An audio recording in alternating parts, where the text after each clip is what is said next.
ఎవడు మాట్లాడినా క్షమించము, అటువంటి వాళ్ళ నాలుకలు కోస్తాం అని చెప్పడానికే మాట్లాడుతున్నాం. ఏం మాట్లాడతాం? బుద్ధి జ్ఞానం లేదా? లేకుంటే లేనోళ్ళు పడి ఉండాలి ఎవడైనా అటువంటి వాడు. ప్రాంతీయవాదం ఉగ్రవాదం కంటే మించిందని మాట్లాడతాడు. దయచేసి 2-3 మాటలు మీరు గంభీరంగా వినాలి, చాలా సీరియస్ అంశం. ఎవడిదిరా ప్రాంతీయవాదం? మద్రాసుతో కలిసి ఉండినటువంటి ఆనాటి ఆంధ్ర, మద్రాసు ఆంధ్ర ప్రాంతం కలిసి ఉండినటువంటి ఆనాటి రాష్ట్రం మద్రాసు రాష్ట్రం. ఆ మద్రాసు రాష్ట్రం నుంచి భాష పేరు మీద మేము విడిపోతామని ప్రాంతీయాభిమానంతో పోరాటం చేసి పొట్టి శ్రీరాములు గారి మరణానికి కూడా కారణమై ఆంధ్ర రాష్ట్రం ఏర్పడింది 1953లో.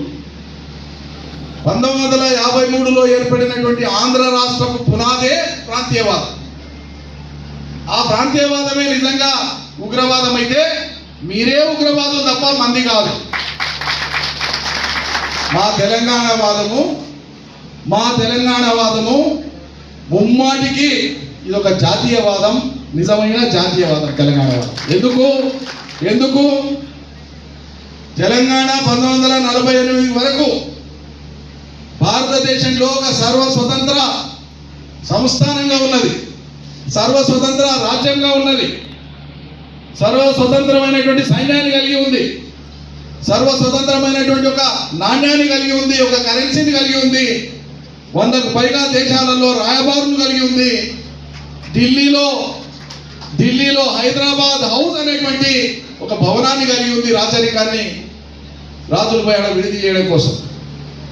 తెలంగాణ ప్రజలు తమ భవితవ్యం కోసం తాము బాగుపడాలని, ఇక్కడ ఉండేటువంటి ఫ్యూడల్ వ్యవస్థ పోవాలని, వెట్టి చాకిరి పోవాలని, రైతు వారి చట్టాలు రావాలని, దున్నేవాళ్ళకి భూములు కావాలని, రాచరికం పోవాలని అనేక రకాలుగా అనేక సంస్థల నాయకత్వాన పనిచేసినారు. సాయుధ పోరాటం జరిగింది.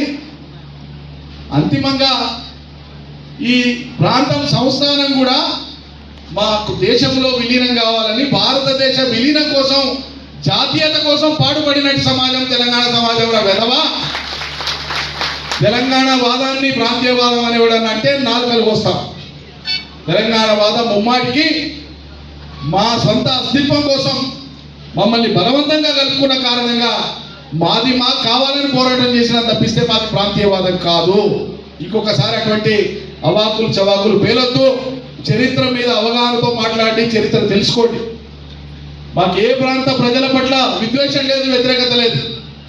సంబంధ బాంధవ్యాలు ఉన్నాయి, రాకపోకలు ఉన్నాయి, సాంస్కృతిక సమ్మిళితం ఉంది.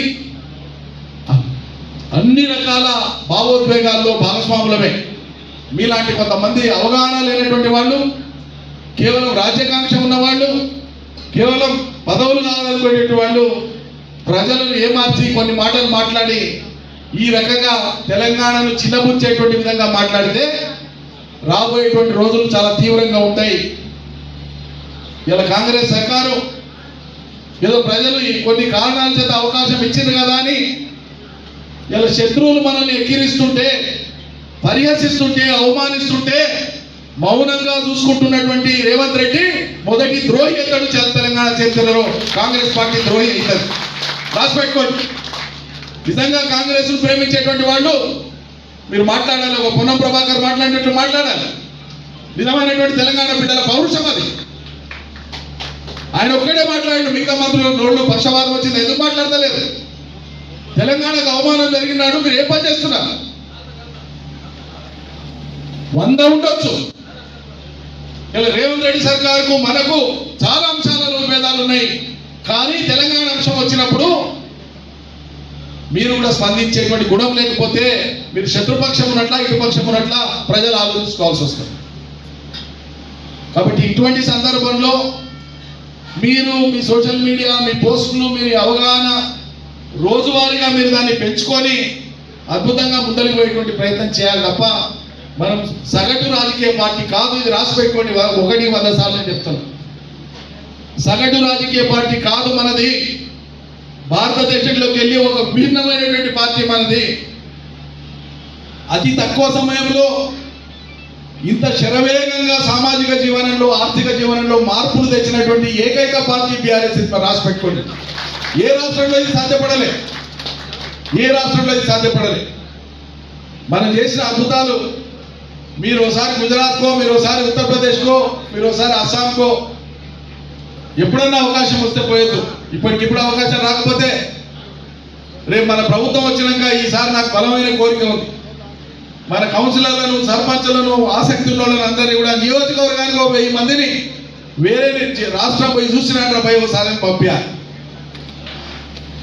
మొన్నటి వరకు ఉత్తరప్రదేశ్లో, గుజరాత్లో కూడా లోటాలు పట్టుకొని బయటికి పోయేది అశేషమైనటువంటి జనం. అవతల దాటుకుంటే ఎవరు పోటీ చేసిండో, ఎన్ని ఓట్లు వచ్చినా ఆయనకు తెలియదు. పవన్ కళ్యాణే కాదు, మేము ఆహ్వానిస్తున్నాం, చంద్రబాబు నాయుడు గారు మీరు రండి, వచ్చి పోటీ చేయండి. సంతోషం. ఎవడొద్దారు? ప్రజాస్వామ్యమే సంతోషం. మాకు హక్కు లేదా? ఎవరన్నారు హక్కు లేదు? ఉంది. దేనికి ఉంది హక్కు? మీరు నివసించవచ్చు, జీవించవచ్చు, నచ్చిన రాజకీయం చేయొచ్చు, నచ్చినటువంటి వృత్తి చేసుకోవచ్చు, మీకు తోచింది చేయొచ్చు. భారత రాజ్యాంగం కల్పించిన హక్కు మేమేం కాదంటలేము. కానీ ఒక గీత దాటి మాట్లాడితే తెలంగాణ క్షమించదు.